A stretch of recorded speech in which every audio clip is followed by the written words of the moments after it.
Nobel శాంతి బహుమతి త్రుటిలో చేజార్చుకున్న America అధ్యక్షుడు ట్రంప్ తగ్గేదేలే అంటున్నారు. తాజాగా గాజా ఘర్షణలకు బ్రేక్ వేశారు. పాలస్తీనా, ఇజ్రాయెల్ మధ్య శాంతి ఒప్పందం కుదర్చగలిగారు. దీంతో 2 ఏళ్లుగా బందీలుగా ఉన్న 20 మందికి విముక్తి లభించింది. శాంతి దూతగా మారిన ట్రంప్కి ఇజ్రాయెల్ అత్యంత ప్రతిష్టాత్మకమైన presidential model of honour award ప్రకటించింది. మొత్తం మీద వేలాది ఇళ్లు నేలమట్టమై లక్షలాది మంది సామాన్య పౌరులు నిరాశ్రమైన గాజాలో ఎట్టకేలకు ట్రంప్ జోక్యంతో శాంతి వాతావరణం నెలకొననుంది.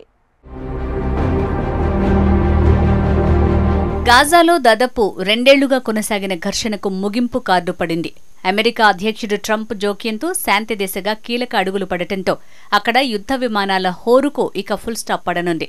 డొనాల్డ్ ట్రంప్ మధ్యవర్తిత్వంతో పాలస్తీనా, ఇజ్రాయెల్ మధ్య శాంతి ఒప్పందం కుదిరింది. అందులో తొలి దశలో భాగంగా 2 ఏళ్లుగా హమాస్ చెరలో బందీలుగా ఉన్న వారికి సోమవారం విముక్తి లభించింది. తొలుత 7 బందీలను రెడ్ క్రాస్కి హమాస్ అప్పగించింది. ఆ తర్వాత కాసేపటికి మిగతా 13 మంది బందీలను విడిచిపెట్టింది. వారిని తీసుకుని రెడ్ క్రాస్ వాహనాలు ఇజ్రాయెల్కు బయలుదేరాయి. బందీలు విడుదలవటంతో వారి కుటుంబ సభ్యులు, శ్రేయోభిలాషులు సంతోషంతో ఉప్పొంగిపోయారు.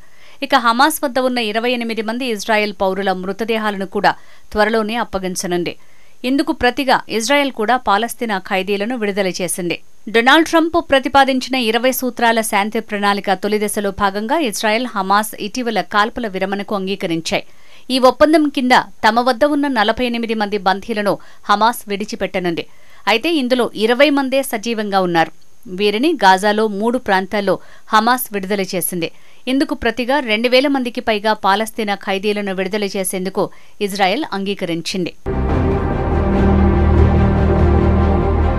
శాంతి ఒప్పందంలో తొలి దశలో భాగంగా 20 మంది ఇజ్రాయెల్ బందీలను హమాస్ అంతర్జాతీయ రెడ్ క్రాస్ సంస్థకు అప్పగించింది. దీంతో వారిని ఖాన్ యూనస్ ప్రాంతం నుంచి ఇజ్రాయెల్కు తరలించారు.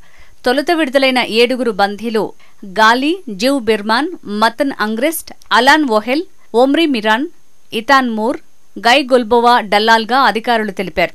దీనికి బదులుగా ఇజ్రాయెల్ కూడా కొంతమంది పాలస్తీనా ఖైదీలను విడుదల చేసింది. అయితే ఇజ్రాయెల్, హమాస్ మధ్య యుద్ధం 2023 అక్టోబర్ 7న ప్రారంభమైంది. ముందుగా హమాస్ మెరుపు దాడి చేయగా అందులో 1200 మందికి పైగా ఇజ్రాయెల్ పౌరులు మరణించారు.